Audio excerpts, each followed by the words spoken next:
Well, hello and welcome to our event on scaling software companies. I'm Peter Franks. I'm the founder of Neon River. We're a headhunting firm that specializes in working with software and broader technology companies. And I'm delighted to be joined today by a panel of world-class software investors who are going to be sharing their expertise on how to build and scale software companies. We've got a range of investors from seed stage all the way through to private equity investors who should be able to share, I think, quite a few different insights in terms of their experiences of building some world-class technology companies. So without further ado, I shall pass you over to Scott Sage, who is the founder and partner with Crane Venture Partners. He's going to be moderating today's discussion.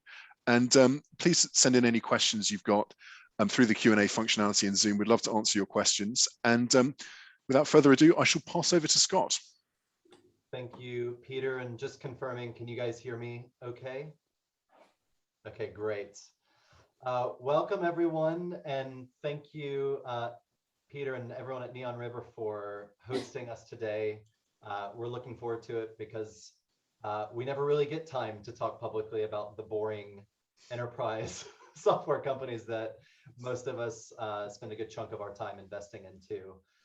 Very excited to participate on the panel with some close friends and colleagues, including Michael's cat there on the sofa. What a cutie.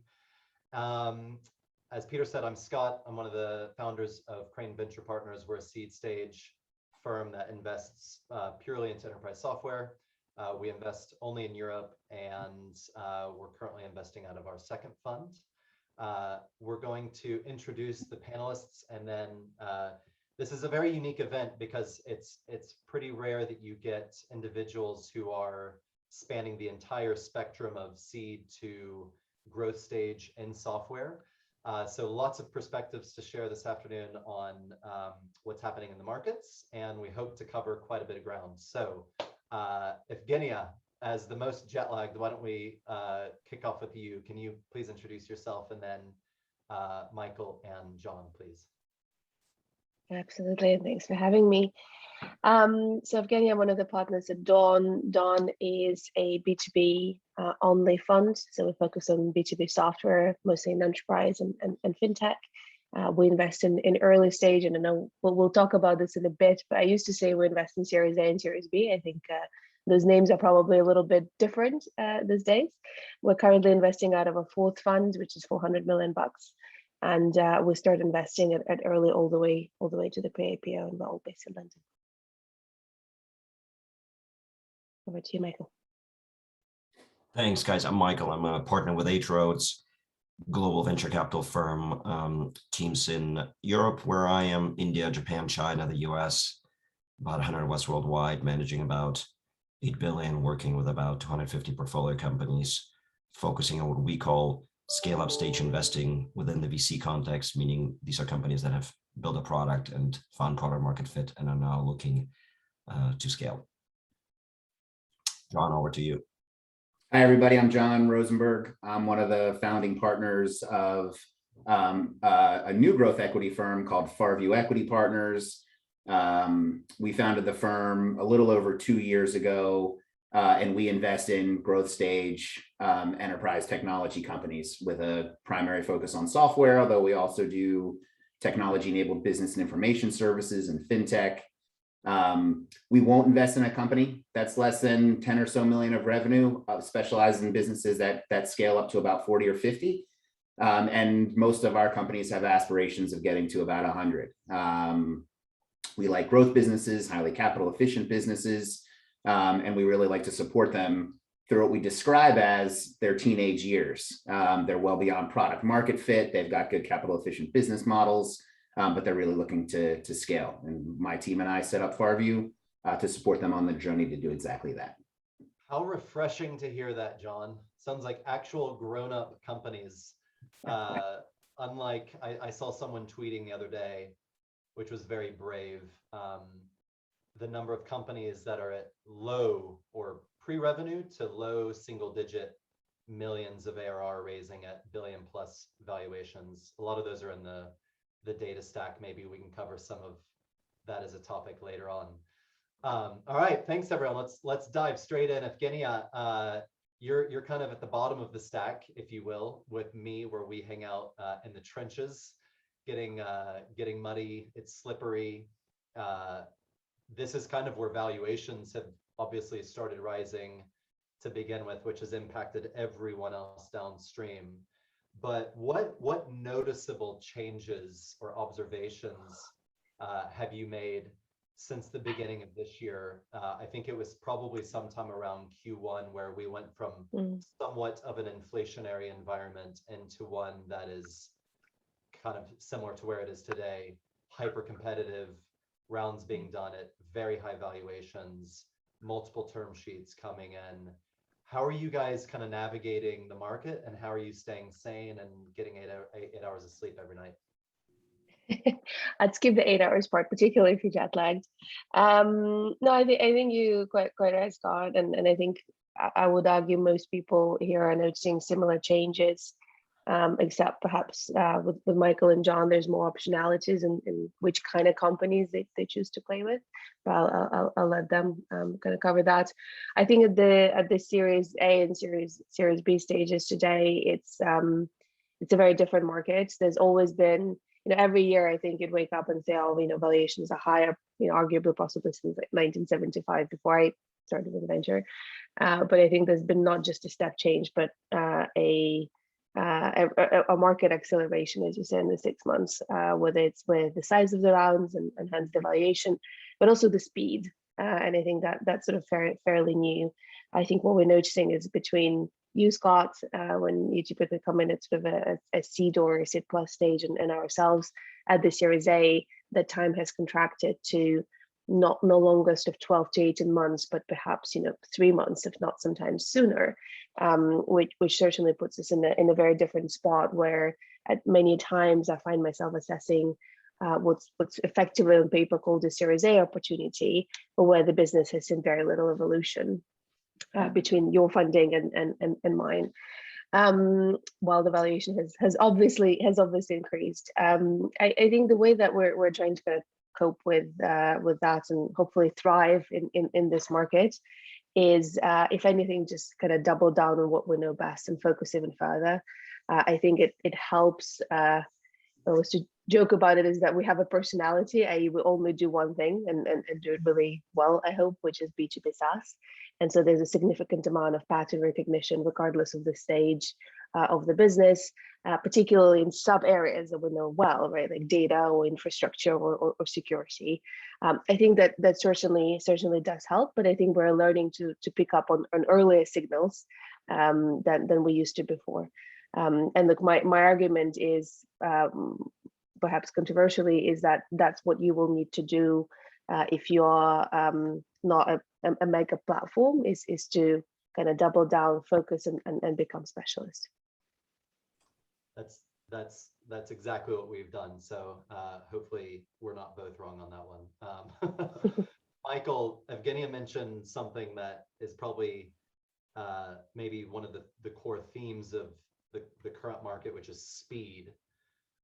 When you're looking at Series A, B, I don't know if you go as high as C, please tell us, but how do you combine moving quickly to remain competitive, but also doing your work? Because by the time you're looking at a company, probably at a minimum, it's hit product market fit, it has paying customers, there's probably a degree of forecastability, if that's a word, in terms of looking at, if I invest now at this premium valuation, can it even grow into this in 12 months time?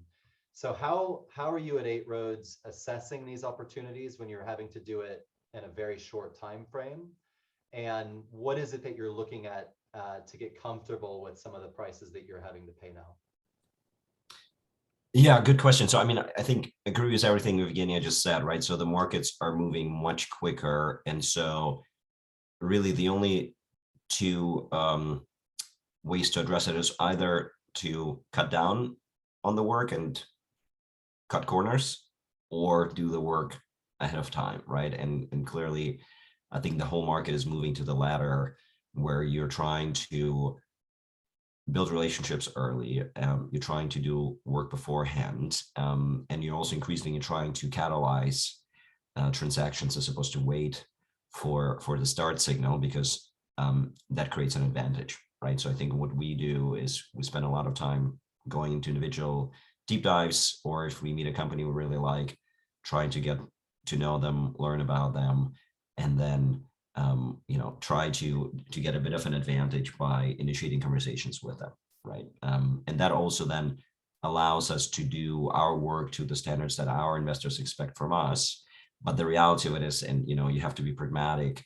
You just have to also work faster, and sometimes really ask yourself a bit harder whether you do really need to ask all of the questions, or if some of them can wait, or maybe don't need to be answered at all, right? And so I think that's just the reality of the market. I think in terms of what we're looking, clearly, first and foremost, it's clear sign of product market fit, right? And numbers can help with that, right? Because they ultimately are a reflection of the underlying reality. So if you have customers that are paying for the product, that's a pretty good indicator, right? And the other one, of course, is the qualitative part. It's talking to customers, it's talking to competitors, it's talking to market participants, and really understanding individual companies' positioning and its opportunity going forward, right? And I think the market today is very much growth as opposed to profitability oriented, right? Whereas a few years ago, I think we were all obsessed with unit economics, and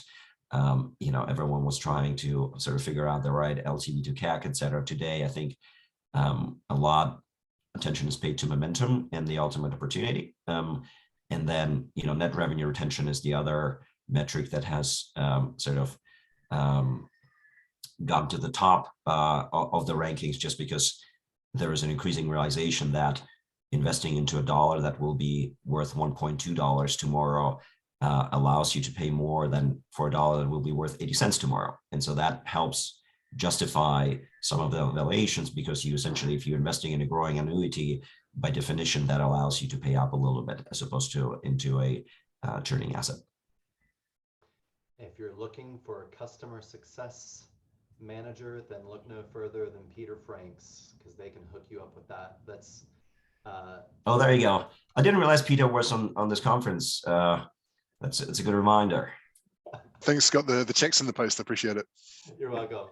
John, is this deja vu? Because I think you've been a professional investor longer than any of us. You started your career in 99, 2000, 2001, thereabouts. That's right.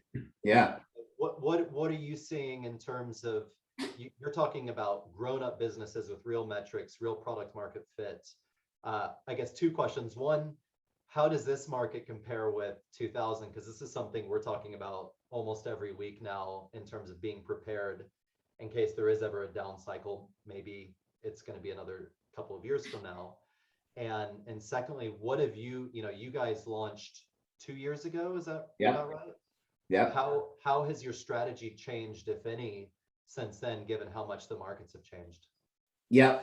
So I'll take the first one first, Scott. It's really interesting to see and to compare and contrast, this cycle versus 10 years ago versus 20 years ago, when I started. I always joke that we're currently in year 13 of a 7-year cycle, and it just doesn't seem like it's going to stop. The big difference from what we see now versus when I started my career is that, by and large, these businesses are much better businesses. They're much more capital efficient. They're much more profitable at the unit level, going back to what Michael was talking about in terms of $1 of revenue today being $1.20 tomorrow. And so they are better businesses, and they cost much less to get started. What Amazon have done with AWS and Microsoft's done with Azure in terms of kind of democratizing the whole startup cost for software businesses is pretty staggering relative to what it was, 20 years ago. So they're better businesses. They're more capital efficient. Therefore, they probably demand higher values. I wouldn't want to be though I mean, what you guys do is magic. I wouldn't want to be in yours and Evgenia's shoes. It's just really hard for somebody like me to kind of figure out where, you know, these market cycles are going when you don't have that tangible customer traction, those tangible numbers to dig into. So when we started Farview 2 years ago, I can't say we anticipated, you know, revenue multiples going up by 70 or 80% on a like for like business relative to when we started. But it's interesting though, because there's a real bifurcation in the market. You know, Michael talked about it. There's an over indexation towards growth. And that's not what we do. We focus on businesses that are growing kind of, it's got to be a minimum of 20 or 25%, but we kind of stop out around 75 or so percent growth. And so these are a little bit less sexy for some, you know, for some others. But because they've reached 10 million of revenue, again, we have that ability to understand the profitability at the unit level. And so if the market contracts and we've identified the levers in terms of the go-to-market, customer success, or product development, you can turn those levers back and, you know, bring the ship in towards the shore and let the storm kind of, you know, subside and then go back out again. So, but it's hard. I mean, it's hard to be an investor. If it were easy, you know, everybody would be doing it and generating top quartile returns. But guess what? Only the top quartile get to do that. So, but it's fascinating to watch for sure. And that's, again, why we've, you know, chosen the market segment that we've chosen. And going back to what Evgenia said about pattern recognition, you got to be quicker. You have less time to do your work. You know, Michael's view around longitudinal data with these companies and building relationships over time is all an important element to, you know, how we make investments. Awesome. Thank you for that, John. I like, there were a couple of themes that I've pulled out from what each of you have said. Speed is one of them. Being able to assess product market fit, which I think it's interesting how, you know, I'm on a board of a company where a growth investor came in recently and commented on how they liked their product market fit. And I was like, well, yeah, we hit that about 6 years ago with this company, but it's interesting how almost at every new stage you hit a new product market fit. And the importance of net recurring revenue. So how sustainable is the existing customer base, which really for us, that's the key metric, because that goes back to what value is a customer getting out of it. And if they're able to go and pay more money 12 months from now, or even 3 to 6 months if usage or volume is going up depending on the business model, then nothing is a greater indicator of product market fit than NRR. What's one of the craziest things any of you have either seen in the market this year, have done to win a deal, or have heard about someone else getting a deal done, or just something that will stick with you in terms of 2021 craziness? Because every quarter we think, wow, that it can't get any crazier than that, and yet here we are seeing these low single-digit pre-revenue companies raising at like $1.5–2 billion. And I take a question from the audience. Scott, I'm gonna do it the other way around. I think what's amazing to me is some of these, and especially you see that in crypto, these Series A rounds of hundreds of millions, and then you realize that the company actually is insanely profitable and scaled really quickly, right? Which is kind of a bit of the flip side and narrative violation. But yeah, the scalability of some of these businesses is just incredible, and the market pull and product market fit. And I think to John's point, some of the businesses today are just so much better than before, and are able to scale so much better because of all the infrastructure we have access to, which everyone takes as a given, right? Our phones and broadband, et cetera, that it just allows the creation of these amazing companies so much more quickly. And so while there's a lot of these, you know, Series A's that we all talk about how crazy are the valuations, there's also these Series A's where you say, well, how is it possible that this company scaled so quickly and there's such great product market fit, and I wish I had known about them, right? So I would say that's probably, to me, the real highlight. You know, people overpaying for companies is as old as the industry, but some of these things are pretty new and impressive. And it's interesting how only 3-6 months later, what you think was overpaying then looks cheap. Well, that's right. And I think it's your notion around saying you grow into a multiple. And of course, the reality of it is if a company is growing X times year over year, you know, you kind of want to think about it on a forward basis, right? Yeah, you could 100x, what? 100x ARR. Well, if you grow 3 or 4x this year and then 3x again the next year, that gets you to effectively a 10x 2 years down the road, which equals 100. Sounds like you've done the math already. I like that. Yeah, but this is, look up the Snowflake analyst reports, right? I mean, that's pretty much, you just summed up the narrative, right? Exactly.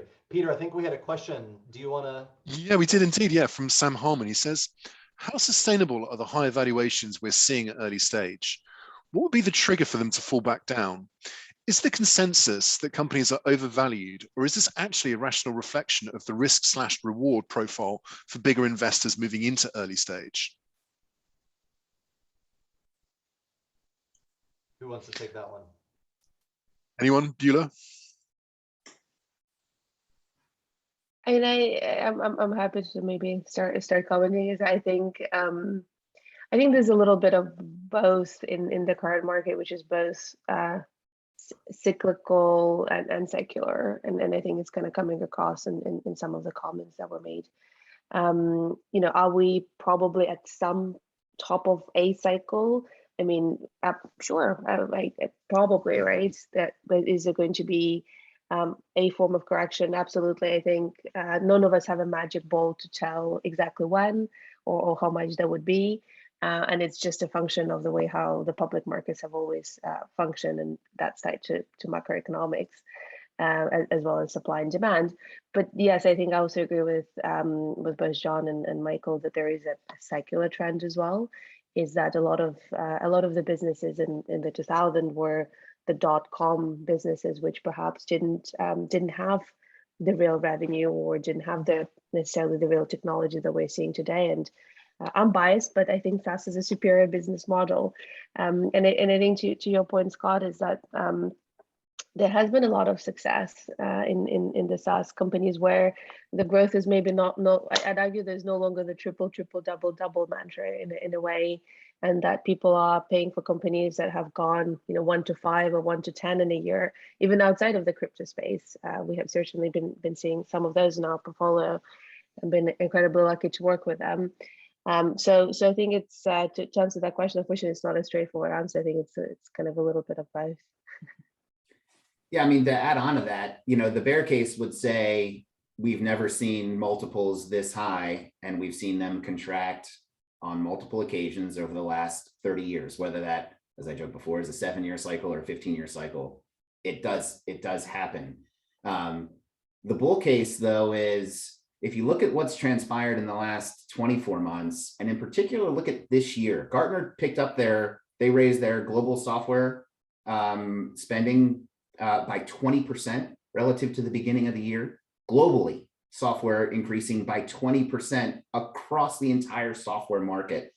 That is a staggering increase. And it's because every single business is becoming partly a technology business, right? Everybody used to joke that like Goldman Sachs 15 years ago, had more engineers than they did investment bankers. Well, guess what? Like, that paradigm has played itself through in every other corner of GDP now. And so the bull case says like, there are going to be pockets of like, this is proper secular growth that, we may still very well be in the early stages of and could persist for a long time. You just want to make sure that from a product cycle standpoint, you're not investing in businesses that are going to get sideswiped by somebody else who's going to do it, better, faster, cheaper. But I think the fundamentals in technology, particularly in software, are so strong that, folks like us are going to be in business for a really long time.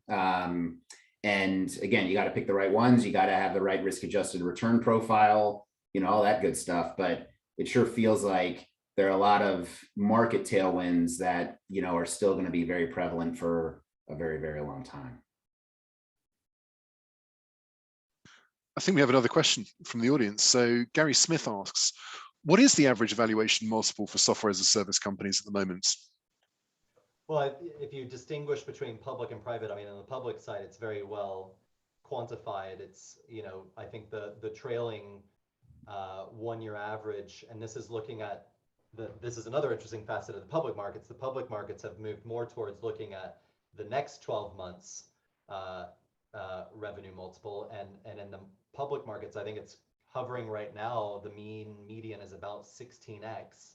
But if you look at the top 5, it's at about 75x. That's Snowflake, Bill.com.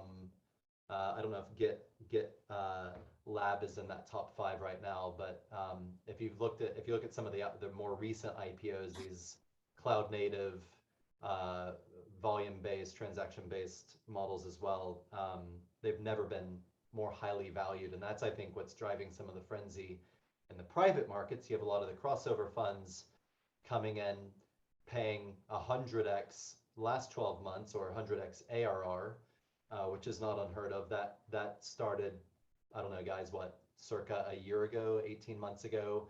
It was really the best in class. If you could really prove that you were the emerging category leader in your space, then circa 12 to 18 months ago, you could go out and command a sort of 100x ARR. I think when you move down to seed, Series A, people don't really use multiples. It's still more a function of the cash that's required to get to the next round, assuming that you put an upper bound on what you could, in theory, invest, even if some of that's going to sit on your balance sheet, and the ownership that a fund like us is looking for, because that's what drives the valuations at that stage. For a seed fund like us, when we got into business several years ago, we were looking at, trying to acquire upwards of 20% of a company. 2 years ago, it was maybe 15 to 20%. And now our range has had to come down. We can't be as greedy as we used to be, trying to buy the same amount.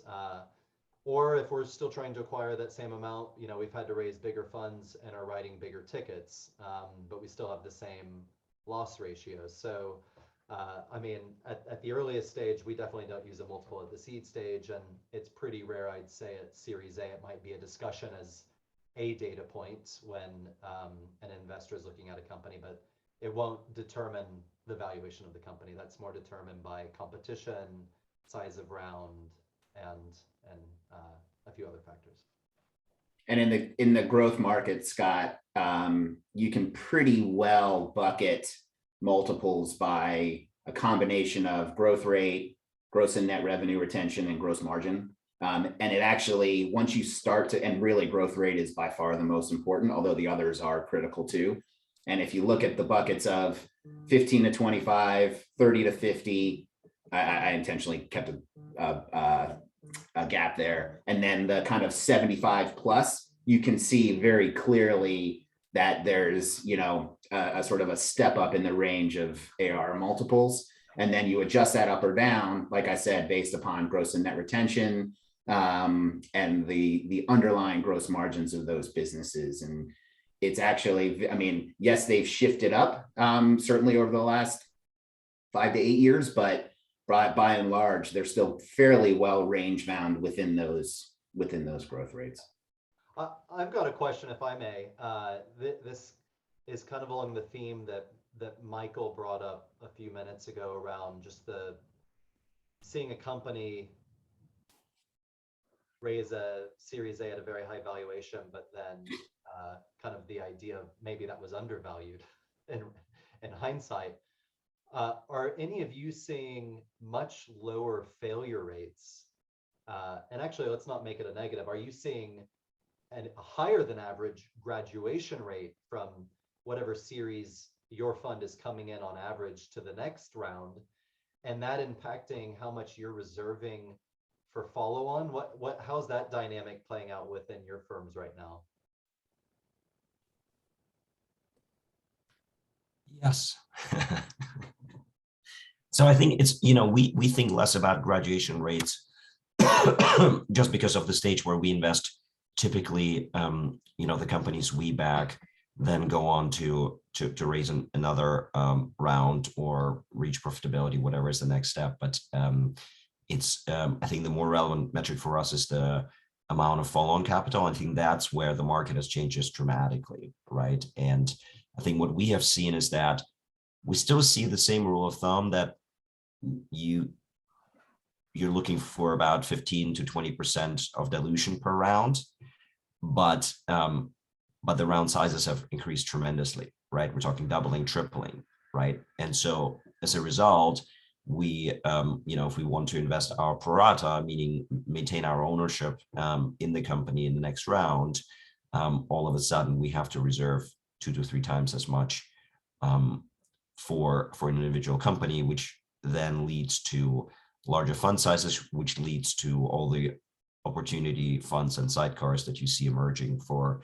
most VCs that are essentially saying we have these companies that are doing really well, and if we want to maintain our ownership, we just have to deploy significantly more capital, right? But I think a lot of the survival rate, Scott, has to do with, what we were talking about up front of, these are really good businesses where the levers are identifiable. You don't have to dump 20 or 30 million of OpEx or sales and marketing expense into a business to figure out whether, the customers are going to buy it and whether that's going to be a profitable engagement between the software business and its customer. And so, a lot of these businesses are choosing to forward invest to capture that market growth. But at the same time, what we've seen, look at Toast. Is an amazing example, right? A year and a half ago, Toast, I think, laid off 40%, 50% of their workforce, right? But because they have such a powerful underlying business model, they could also scale it back up and have a wildly successful IPO and, go back towards world domination again, 18 months later. And so I think particularly these SaaS businesses have a lot of those same kind of powerful underpinnings. And so you do see a little bit more of a survivor rate because a lot of them will go, hey, listen, I'm never going to be able to raise money at the multiple that I just raised money at. So guess what, guys, let's dial back our aspirations. And sure, like 25 or 30% growth isn't nearly as interesting as 100, but it means that we're going to be around for a while and we'll have to go figure this out the hard way and not benefit from the growth acceleration that comes from raising 100 million next round or whatever it may be. So I do think that we see a lot of companies that are really great companies, but they're not going to be interesting to a lot of folks because they're not growing fast enough, but they still have really good, underlying cores. And we love seeing those kinds of things too. Should we talk Yes, about? Scott, can I put this question to you, please? Because I think it's a very interesting question at seed. I think historically we've seen companies at seed fail or succeed within 6 months. Have you noticed a difference in the current market? We ask ourselves this all the time, and we've been asking for feedback from some of our LPs on what they're seeing across the seed market because it's harder to collect data. But with our first fund, we made over 30 investments. 30 of them were what we call core. So it was £1 million plus investment where we spend meaningful time with the founders, sometimes either have a board seat or maybe an observer seat. And so far we have an 85% graduation rate, which when we built our initial fund model, which was a pure hypothetical model, we were going to invest half of our fund into those companies and then reserve the other half for kind of the next 10, 15 companies, and then reserve a little bit for the series Bs of the top 2 businesses. That was kind of our model. For seed, it's very hits driven. You have one company, in theory, if you've done your job, that returns the funds 1.5, 2 times. Then you might have a second company which could return, maybe half the fund or a third of the fund, and then you have a few other decent performing assets, which gets you to a 3x net of fees. And we've basically trashed our first model because we have 85% which have gone on to raise their next round, and some of those are now at Series B or C. And so it's been difficult rejigging how to follow on because we have to triage and think about in every new investment ticket we write, can this deliver meaningful capital back to the fund? So that's the way we make the decision. And what we're seeing, and I don't know if this is because we've narrowed our focus even more. We're doing a lot of infrastructure and kind of the really boring bottom and middle end of the stack right now. And I don't know if we've just kind of found a recipe that's working for now, or if this is just a really hot end of the market. And folks like you guys are very kind to come in and mark these assets up. They're great teams. They have great products. They have good underlying early metrics like NRR. You know, they're somewhat efficient. It's kind of hard to run SaaS metrics through them at this stage when you're still getting to product market fit. But I think there are some areas which are driving more hype. Those are the Series A rounds, which are raising big rounds at huge valuations with almost no underlying metrics. And then some of our companies really struggle to get to Series A and raise good rounds. And they're the ones that have, you know, 1.5, 2 million in ARR, have a healthy growth rate. You know, the underlying fundamentals, if John was looking at it from a kind of friendly standpoint, he'd be like, this looks like a solid early business. You know, I want to keep an eye on this one. Yeah. Those are the companies that tend to struggle the most in this current environment. And so, you know, something I'd throw back at the three of you question wise is how do you stick out? If you're a founder on this call, what do you need to do to stick out in this environment? Because it's clearly not the metrics. Is it the story? Is it the way they present the story? Is it the process and getting FOMO? You know, it's kind of easy to tell when someone's just creating FOMO. You know, you don't want to work with someone who's just a snake oil salesman. And then on the other hand, if you're looking at, okay, I have 8 live hot opportunities right now. Company X has incredible underlying business unit economics, but maybe the founder's not selling the hype, or doesn't seem to be a bunch of FOMO around this.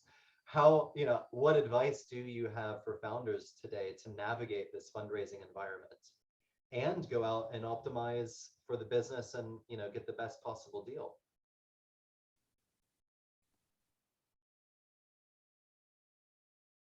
Bueller.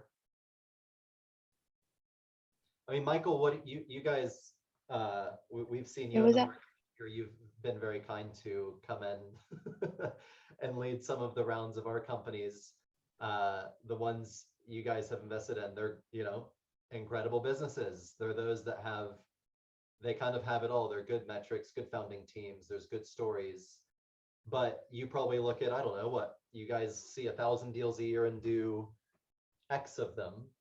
What makes it stand out? How do you guys advise your founders when they're preparing for their next fundraise in terms of how to make this story unique? Well, look, for us, it's, you know, we look at 1,000 companies, then we go through the list, we see which ones Crane have invested in, and then we invest in those. So it's actually relatively straightforward for us, but obviously then going forward, it's a bit tricky. And then do you just wait for 8 roads deals, and then you do that one, and then exactly. But where do I fit into that value chain? Can I go before? Everyone is welcome to join. It's an open secret. I mean, Scott literally has a website out there. It's not that difficult. I mean, big and pink, you can't miss it. Yeah, exactly. Sorry, so you asking us how do we help our portfolio stand out and then shape their story? Yeah, if you're a founder at any stage right now, because there's, you know, I'm sure there's some nuances from seed, A, B, C, D, etc. But what, you know, we get asked this all the time from founders, because we have those that, you know, they hear and they see the TechCrunch article about DBT raising, you know, X million, or Weights and Biases on 2 million of ARR raising at $1 billion. You know, they hear these stories and they're like, why is that not us? And so we have to say, well, those are exceptions, but also, you know, here's what they did to get to that point. And by the way, I'm not saying it's a good thing to go and raise at $1 billion valuation when you have 2.5 million in ARR, because that's going to be very painful for those of us who've lived in down markets when there's a down round, and what that means for employees' stock options and their mental attitude. Come on, Scott, that's come on, big picture. How can $1 billion not be a good outcome? So, I mean, look, I mean, I think, and I was only half joking about the fact that you guys have a website. The reality of it, of course, is having an investor in your cap table who is reputable and known in the market like you guys is a good starting point, because it's tough to get an investment from somebody who's never heard about you, right? So there is the first point of saying, well, somehow I need to get on the radar of all of these investors who are going to be paying these great valuations, right? And without that, everything else is a bit secondary, right? And certainly having an institutional investor as part of your round helps.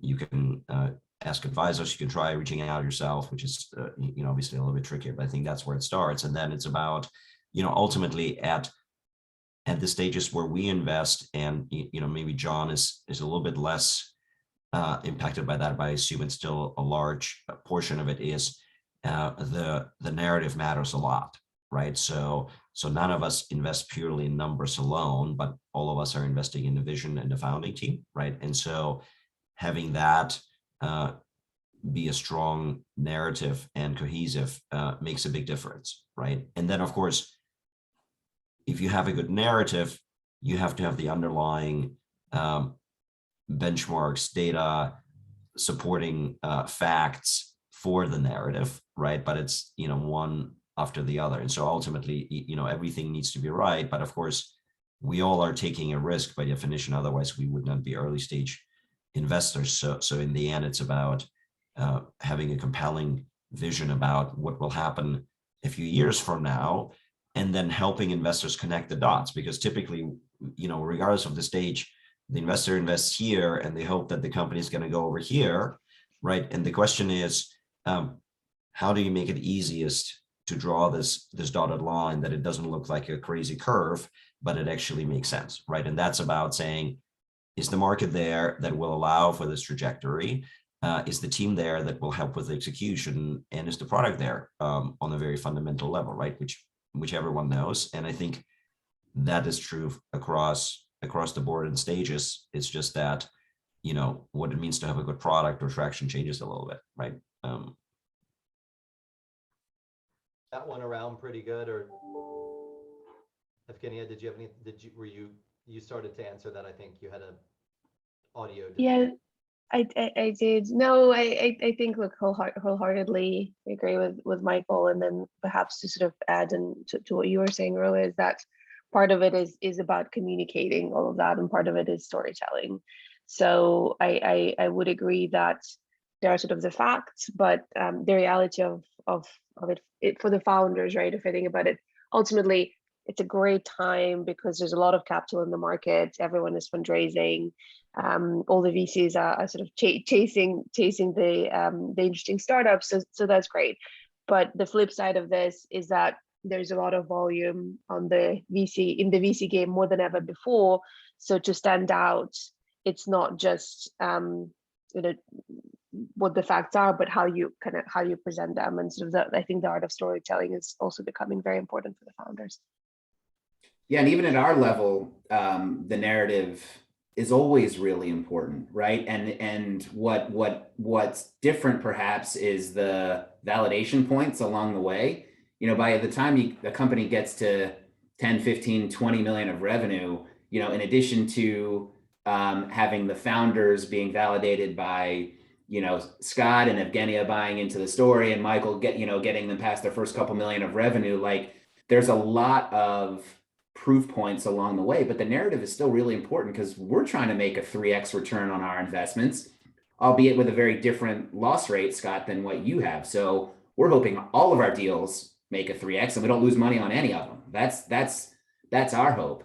But the narrative there is still really important, but the future narrative is about not just like what's the big market story, but what's the serviceable addressable market? And what's their position in that serviceable addressable market? And what kind of market share assumptions do we have to assume within a very narrowly defined, albeit still big, but narrowly defined, potential future market? And what percentage of the annual liquidity that comes to market do they need to win in order to do that? And so it's a different kind of set of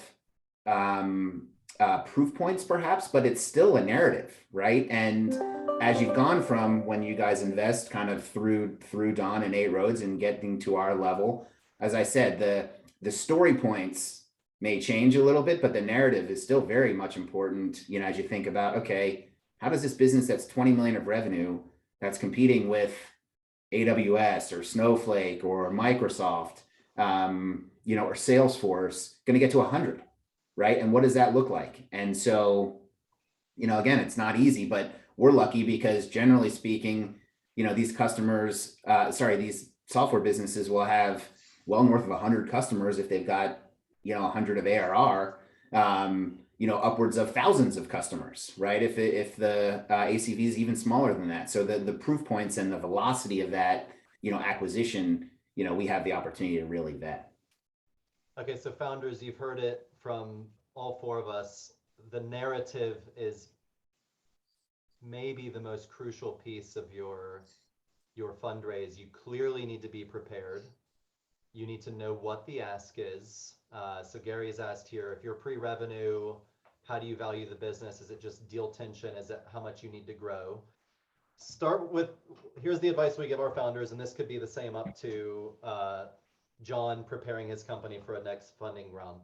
What's the need? What are you trying to fund the business to? What is the next milestone or set of milestones that the company needs to reach to create more value, show a higher equity, a higher market cap, whatever you want to call it, equity value? And what's it going to take to get there? So break it down into a plan. Who do you need to hire specifically? And you can't just say, oh, we're going to grow 3x next year. No, how do you break down the economics of going from 1 million, 10 million, 30 million in ARR to the next set of numbers? What does the top of funnel look like? How much does that cost? What does the middle funnel look like? How much does that cost? What is your qualification? What is the conversion rate? What's your ACV? What's your hypothetical on the ACV growing? So start with what is the sensible amount of money to raise to get you to the next point. Add some at the end to give you more money in the bank in case it takes an extra 6 months. So fund the business for 2 years. I know we're in a crazy market, but you still need to think about funding it for 2 years. And then be prepared. Have your deck ready. You have a fundraising deck. You need a product deck, which shows how you're unique, how you compete with your competitors. And you need a more techie, nerdy deck, which shows like what's unique about this. How's it built? How's it architected? What kind of software methodology are we running internally? What does the growth of engineering look like on our team? And then the narrative is kind of the overarching piece. I think for everyone today, what is the problem you're solving? And then why are you best placed in the market to do that? How do you differ from other people in their solution, and why you? And test that out with a few friendlies, get their feedback, and then start over, rip it up. And your fundraising deck needs to tell a story in the title. I hate, this is my biggest pet peeve. You open a deck and it's like team, problem, product. It's like, well, if you're a bunch of I don't know, if you worked at, I'm looking at Dawn, Colibra, it's an awesome Dawn investment. If you're ex Colibra, then we're a team of former Colibra engineers building the next generation privacy company. Okay, that sounds kind of cool. I'm intrigued already. Problem. Well, instead of just putting problem, you put, cloud access control management is broken because of X. Well, you actually know something about that market. So you tell a story in your title. That's step one to creating the narrative. Step two, we were talking about this before the event, show up with an intent. Your intent is to get people excited in the first meeting, pass the airport test. If I'm stranded in an airport, back when we used to travel and had to sit for 8 hours with this human being, could I have a long, wide-ranging conversation? And thirdly, is there, I look at John's logo, Farview, is there a big vision here? When I put my head down at the pill at night, am I going to be excited to be working on this for the next 6, 7, 8 years alongside you? Because these things are not 12-month, 18-month, 36-month, relationships. Sorry, I just hijacked that, but I wanted to get that out of the way. Peter, do we have any more questions? We are possibly overflowing with questions. So I just follow up on Gary because he answered the most recent question. He said, your points are well put about whether to invest or not, but don't explain the valuation for pre-revenue businesses. But don't explain. Oh, here's how you explain it. I want to buy 20% for 2 million. Okay, let's start at that amount. you have no other options. Okay, we have a good relationship. We do the deal. There are now 3 other funds wanting to do this deal at seed. One of them, Don, rocks up and is like, what? Crane wants to buy 20% for 2 million? You should raise 4 million, but keep it at 20%. And then, okay, well, now the market has set a new valuation for you. You can either choose to work with Crane, or you can come back to Crane and say, hey, actually a better deal would be if you co-invest with Dawn and you each do 2 million at 20%. And I'll be like, damn it, that's annoying. But you know what? We love Dawn, and that gives the business a lot of a lot of ingredients, even more than this founding team, blah blah blah, to get going. So that's how you set the valuation. You get other people in who buy into the vision, and that there's nothing more to it than that, really. So basically, it's the deal tension and how competitive it is. Which comes back to telling a good story, having underlying, you know, a solid plan of how you're going to invest the money, what the company shape is going to look like in theory in 2 years' time, et cetera. Okay, we've got another question from Lawrence Hodge. He says, how do you view companies who take on debt to bridge from, say, A to B? How much is too much debt?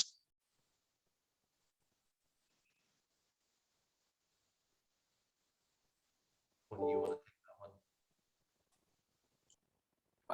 I think it goes back to the narrative. I think there are situations where taking on debt makes a lot of sense. You want to, things are going well, you want to avoid dilution, and you want to get to the next round. And it's an effective way to do that. There are situations where debt actually is not a positive, and the narrative is that the company is not doing very well. You're not able to raise funds, and this is kind of the last resort. So I think per se, there's nothing good or bad about debt. It's just a part of the capital structure, right? At least from my perspective, there's no allergic reaction or admiration for it. I think it's much more understanding the rationale for doing that. And it's the same with the amount. If the amount is well reasoned and makes sense, that's all fine and good, right? I also think there's an element of, what are you financing? Are you financing growth OPEX, like real growth OPEX that you can show to somebody this is growth OPEX, or are you financing business as usual, staying afloat OPEX? And you know, if you're financing the latter, you better have a lot of confidence that that bridge is gonna actually end up in a successful equity raise, because you will have achieved those story points along the journey. If it's growth OPEX, that's easier, because then you can always say, like, you know what, I'm just not going to take it, or I'll pay it back, or what have you. So I think there's a lot of what goes into it, and how much confidence the management team has to use that. Like, bridge financing is called bridge financing for a reason. It's a bridge to somewhere else, but the idea is that it's so that you can collect those, you know, story points along the way. Then when you get to the level where, you know, we tend to operate, where these businesses are at or beyond profitability, then it just becomes a much more cost-effective, you know, source of capital. The businesses that we see, if you talk to any kind of venture lender where there's a reasonable equity cushion, and a reasonable kind of growth story, but a profitable business, you know, they'll tell you minimum 1x ARR will go up to 2. 2 would be a lot. But then when you have high profits, then, you know, you see companies like, you know, the big software buyout guys, they'll lever things at 10, 11 times EBITDA leverage, which, you know, 15 years ago would have been the EV that they paid. So it really kind of all depends on what the risk appetite is of the founders and the existing shareholders, I would think.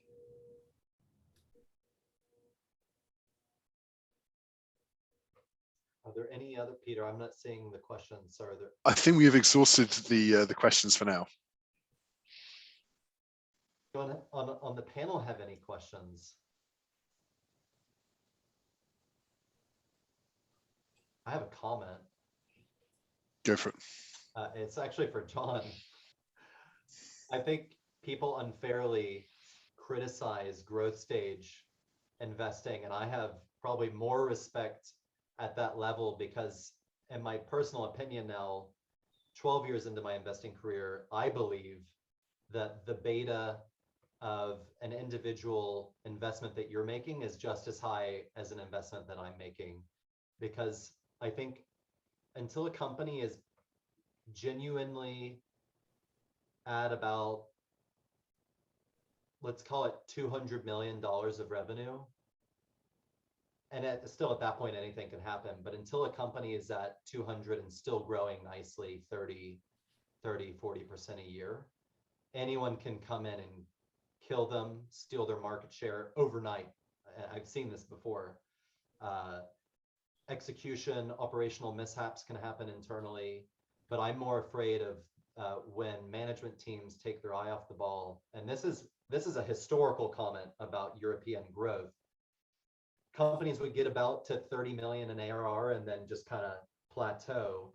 And I could never figure out historically, because I wasn't a growth investor, if this was down to maybe talent and the market and needing new, fresh people who've been through those stages, or if it was keeping their, and again, it goes back to talent, but taking your eye off the ball in terms of your product market fit and looking at what's the horizon 2, horizon 3, where we need to get to with this product to stay competitive and ahead of the competition. So anyway, I think I'm personally happy now at this point in the cycle that we have people like you guys on the call who've lived at that end of the stack and are experienced in terms of taking management teams all the way. Because that was honestly something that never existed 10 years ago when I was starting my early career in venture. There weren't the sources of capital to help management teams take it all the way through. You could get funding and get to about 10 million of revenue, and then it was like, oh shit, we need to go to California and raise our next round of funding. And the world couldn't look more different today here. So yeah, I mean, listen, Scott, you hit the nail on the head. You know, we actually describe our preference is to get involved with businesses that are the unfinished product, where, you know, again, they're doing a lot right to get to where they are, but to get to 200 million of revenue, you know, most of these businesses, they don't have a customer success function at 15 or 20, or at least not a functioning one. They've got a head of customer success who cares about net revenue retention, but that's about it. It's really like a glorified service desk. And they don't have product management, product marketing kind of function to think about resource allocation and how they're going to increase their share of wallet with their customers, right? They just don't. And so a lot of them kind of run into a wall of, hey, I've sort of tapped out my existing TAM and I haven't figured out how to get more out of my existing customers, or kind of, you know, think about product extensions to expand my TAM. Now, I think it all though comes down to talent, right? What we're all benefiting from in 2021 is very different from even when I moved over here 10 years ago, where that's 10 years of great kind of serial entrepreneurship and serial, like, super talented executives that are growing up out of these companies that have all been successful. And it's what made the Valley great for now 50 years was people stayed in the Valley and they failed, and then they started again. They learned from their failures and then their successes, and they kind of, you know, you sort of go up the curve. And the nice thing now is these businesses don't need to move to California or New York to be successful anymore, right? Amen. So they're staying here. The executives are staying here. They're learning, you know, from their US peers, but also what it takes to operate in a European context, which is very different. And then they apply that again. And that's why you've got, you know, all these great businesses like Calibra and UiPath and Celonis and others that have all done a great job, you know, because they've all benefited from all of those dynamics. And thank goodness we have amazing people to help us put amazing talent into these companies.